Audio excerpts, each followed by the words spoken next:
आपने गादी संभाली, वो प्यार आज भी बना हुआ है, वो सिलसिला चलता रहा। इंदौर के कार्यक्रम में his holiness doctor Syedna Mufaddal Saifuddin साहब और आप सब ने अपना जो स्नेह मुझे दिया था, वो मेरे लिए बहुत अनमोल है। साथियों, मैं देश ही नहीं, जैसा मैंने कहा, विदेश में भी कहीं जाता हूं तो मेरे बोहरा भाई बहन रात में अगर 2 बजे भी लैंड किया है तो 2-5 परिवार तो आए ही हैं एयरपोर्ट पे। मैं उनको कभी कहता हूं इतनी ठंड में आप क्यों कष्ट उठाते हैं? नहीं, बोले आप आए हैं तो बस हम आ गए। वो दुनिया के किसी भी कोने में क्यों ना हो, किसी भी देश में क्यों ना हो, उनके दिलों में भारत की चिंता और भारत के लिए प्रेम हमेशा दिखाई देता था।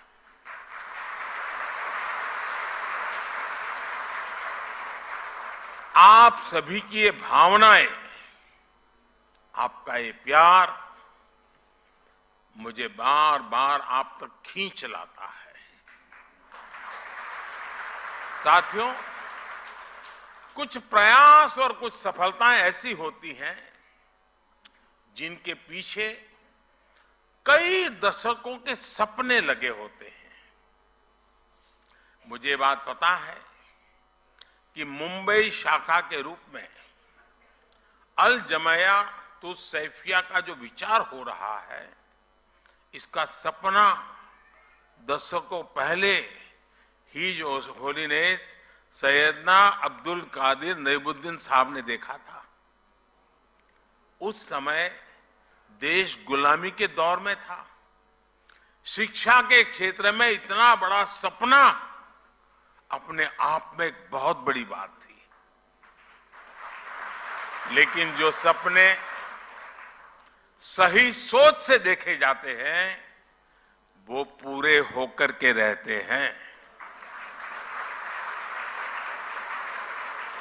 आज देश जब अपनी आजादी के अमृतकाल की यात्रा शुरू कर रहा है, तो शिक्षा के क्षेत्र में बोहरा समाज के इस योगदान की अहमियत और भी बढ़ जाती है। और जब आजादी के 75 साल की याद करता हूं तो मैं एक बात का जिक्र जरूर करूंगा, और मेरा तो आप सबसे आग्रह है कि जब भी आप सूरत जाएं या मुंबई आएं, एक बार दांडी जरूर हो आइए। दांडी यात्रा महात्मा गांधी जी की आजादी का एक टर्निंग पॉइंट था। लेकिन मेरे लिए सबसे बड़ी बात वो है कि दांडी यात्रा में, दांडी में नमक सत्याग्रह के पहले गांधी जी आपके घर में रुके थे, दांडी में।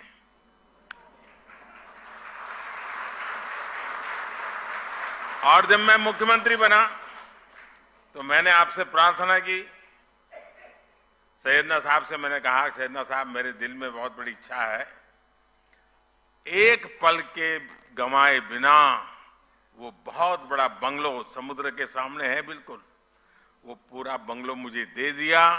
और आज वहां बढ़िया स्मारक बना हुआ है। दांडी यात्रा की स्मृति में सैयदना साहब के वो यादें दांडी यात्रा के साथ अमर हो चुकी है जी।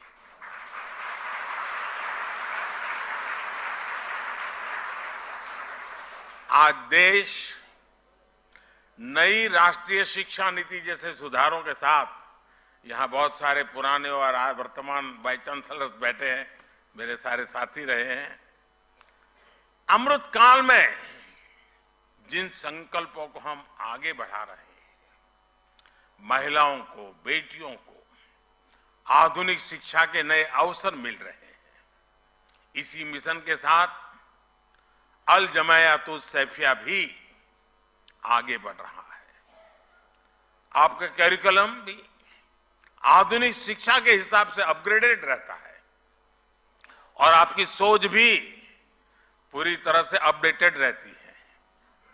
विशेषकर महिलाओं की शिक्षा को लेकर इस संस्था के योगदान सामाजिक बदलाव को एक नई ऊर्जा दे रहा है। साथियों, शिक्षा के क्षेत्र में भारत कभी नालंदा और तक्षशिला जैसे विश्वविद्यालयों का केंद्र हुआ करता था। पूरी दुनिया से लोग यहां पढ़ने और सीखने आते थे। अगर हमें भारत के वैभव को वापस लाना है तो हमें शिक्षा के उस गौरव को भी वापस लाना होगा। इसलिए आज भारतीय कलेवर में ढली आधुनिक शिक्षा व्यवस्था ये देश की प्राथमिकता है। इसके लिए हम हर स्तर पर काम कर रहे हैं। आपने देखा होगा, पिछले 8 वर्षों में रिकॉर्ड संख्या में यूनिवर्सिटीज भी खुली है। मेडिकल एजुकेशन जैसी फील्ड में जहां युवाओं का रुझान भी है और देश की जरूरत भी है, उसे देखते हम हर जिले में मेडिकल कॉलेज खोल रहे हैं। आप देखिए, 2004 से 2014 के बीच देश में 145 मेडिकल कॉलेज खोले थे, जबकि 2014 से 2022 के बीच 260 से ज्यादा मेडिकल कॉलेज खोले गए। बीते 8 वर्षों में देश में, और एक खुशी की बात है, देश में हर सप्ताह एवरी वीक एक यूनिवर्सिटी और 2 कॉलेज खुले हैं। Every week. ये स्पीड और स्केल इस बात के गवाह है कि भारत उस युवा पीढ़ी का पुल बनने जा रहा है जो विश्व के भविष्य को दिशा देगी। साथियों, महात्मा गांधी कहते थे कि शिक्षा हमारे आसपास की परिस्थितियों के अनुकूल होनी चाहिए, तभी उसकी सार्थकता बनी रह सकती है। इसलिए देश ने शिक्षा व्यवस्था में एक और अहम बदलाव किया है। ये बदलाव है एजुकेशन सिस्टम में स्थानीय भाषा को महत्व देना। अब हम देख रहे थे सारा गुजराती में जिस प्रकार से कविता के माध्यम से जीवन के मूल्यों की चर्चा हमारे साथियों ने की। मातृभाषा की ताकत, मैं गुजराती भाषी होने के कारण बहुत शब्दों को से ऊपर उस भावना को पकड़ पा रहा था, मैं अनुभव कर रहा था। साथियों, गुलामी के समय अंग्रेजों ने इंग्लिश को ही शिक्षा का एक पैमाना बना दिया था। दुर्भाग्य से आजादी के बाद भी हम उस हीन भावना को ढोते रहे। इसका सबसे बड़ा नुकसान हमारे गरीब के बच्चों को, दलितों, पिछड़ों और कमजोर वर्ग को हुआ। प्रतिभा होने के बाद भी उन्हें केवल भाषा के आधार पर प्रतियोगिता से बाहर कर दिया जाता था। लेकिन अब मेडिकल और इंजीनियरिंग जैसी पढ़ाई भी स्थानीय भाषा में की जा सकेगी। इसी तरह भारतीय जरूरतों के हिसाब से देश ने और भी कई बदलाव किए हैं। पिछले कुछ वर्षों में हमने पेटेंट इकोसिस्टम पर काम किया और पेटेंट फाइल करने को आसान बनाया है। आज आईआईटी, आईआईएससी जैसे संस्थानों में पहले से कई ज्यादा संख्या में पेटेंट फाइल हो रहे हैं। आज शिक्षा के क्षेत्र में बड़े पैमाने पर टेक्नोलॉजी का इस्तेमाल हो रहा है। इसलिए स्कूलों में लर्निंग टूल का उपयोग होने लगा है। अब युवाओं को किताबी ज्ञान के साथ ही स्किल, टेक्नोलॉजी और इनोवेशन के लिए तैयार किया जा रहा है। इससे हमारे युवा रियल वर्ल्ड के प्रॉब्लम के लिए तैयार हो रहे हैं, उनके सॉल्यूशंस खोज रहे हैं। साथियों, किसी भी देश में उसका एजुकेशन सिस्टम और उसका इंडस्ट्रियल इकोसिस्टम दोनों ही मजबूत होना जरूरी होता है। इंस्टीट्यूट और इंडस्ट्री ये दोनों एक दूसरे के पूरक होते हैं। ये दोनों युवाओं के भविष्य की नींव रखते हैं। दाऊदी बोहरा समाज के लोग तो खासकर बिजनेस में काफी सक्रिय भी और सफल भी हैं। बीते 8-9 वर्षों में आपने ईज ऑफ डूइंग बिजनेस की दिशा में ऐतिहासिक सुधारों को देखा है, उसके प्रभाव को महसूस किया है।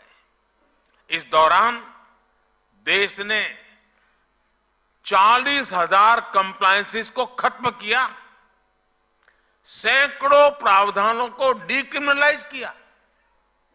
पहले इन कानूनों का डर दिखाकर एंटरप्रेन्योर्स को परेशान किया जाता था, इससे उनका बिजनेस प्रभावित होता था। लेकिन आज सरकार जॉब क्रिएटर्स के साथ खड़ी और उनको पूरा समर्थन देने वाली सरकार है। पिछले कुछ वर्षों में विश्वास का अभूतपूर्व वातावरण तैयार हुआ है। हम 42 सेंट्रल एक्ट में सुधार के लिए जन विश्वास बिल लेकर आए हैं। कारोबारियों में भरोसा जगाने के लिए हम विवाद से विश्वास योजना लेकर के आए हैं। इस बार के बजट में भी टैक्स दरों में सुधार जैसे कई कदम उठाए गए हैं। इससे कर्मचारियों और उद्यमियों के हाथों में ज्यादा पैसा आएगा। इन बदलावों से जो युवा जॉब क्रिएटर बनने का सपना देख रहे हैं, उनके लिए आगे बढ़ने के कई अवसर पैदा होंगे। साथियों, एक देश के रूप में भारत के लिए विकास भी महत्वपूर्ण है और साथ साथ विरासत भी महत्वपूर्ण है। यही भारत में हर पंथ, समुदाय और विचारधारा की भी विशेषता रही है। इसलिए आज देश परंपरा और आधुनिकता के संगम की तरफ विकास के रास्ते पर आगे बढ़ रहा है। एक और देश में आधुनिक फिजिकल इंफ्रास्ट्रक्चर बन रहा है, तो साथ ही देश सोशल इंफ्रास्ट्रक्चर भी निवेश कर रहा है। आज हम पर्व त्योहारों की प्राचीन सांझी परंपरा को भी जी रहे हैं और त्योहारों की खरीदारी के दौरान आधुनिक टेक्नोलॉजी से पेमेंट भी कर रहे हैं। आपने देखा होगा, इस बार के बजट में नई तकनीकों की मदद से प्राचीन अभिलेखों को डिजिटाइज करने का ऐलान भी किया गया है। और मैं अभी हमारे जो पुरानी सदियों पुराने जो पुराण है हस्तलिखित, वो देख रहा था, तो मैंने आग्रह किया कि भारत सरकार की एक बहुत बड़ी योजना है, हमारे सारे ये चीजें डिजिटलाइज हो जानी चाहिए, आने वाली पीढ़ियों को काम आएगी। मैं चाहूंगा इस तरह के प्रयासों को आगे बढ़ाने के लिए सभी समाज, सभी संप्रदाय आगे आए। किसी भी पद्धति से जुड़े अगर कोई प्राचीन टैक्स है तो उन्हें डिजिटाइज किया जाना चाहिए। बीच में मैं मंगोलिया गया था, तो मंगोलिया में हस्तप्रत भगवान बुद्ध के जमाने की कुछ चीजें थी, अब वहां पड़ी थी, तो मैंने कहा कि आप मुझे दे दीजिए, मैं इसको डिजिटलाइज करता हूं, और उस काम को हमने कर दिया। हर परंपरा, हर आस्था एक सामर्थ्य है। युवाओं को भी इस अभियान से जोड़ा जाना चाहिए। दाऊदी बोहरा समाज इसमें बहुत बड़ी भूमिका निभा सकता है। इसी तरह पर्यावरण संरक्षण हो, मिलेट्स का प्रसार हो, आज भारत इन विषयों पर पूरे विश्व में बड़े अभियान को लीड कर रहा है। आप इन अभियानों में भी जन भागीदारी को बढ़ाने के लिए इन्हें लोगों के बीच लेकर जाने का संकल्प ले सकते हैं। इस वर्ष भारत G20 जैसे महत्वपूर्ण वैश्विक मंच की अध्यक्षता भी कर रहा है। बोहरा समाज के जो लोग विदेशों में फैले हैं, वो इस अवसर पर विश्व के सामने सामर्थ्यवान होते भारत के ब्रांड एम्बेसडर का काम कर सकते हैं। मुझे विश्वास है कि आप हमेशा की तरह इन जिम्मेदारियों का उतनी ही खुशी से निर्वहन करेंगे। विकसित भारत के लक्ष्य तक पहुंचने में दाऊदी बोहरा समुदाय अपनी महत्वपूर्ण भूमिका निभाता रहा है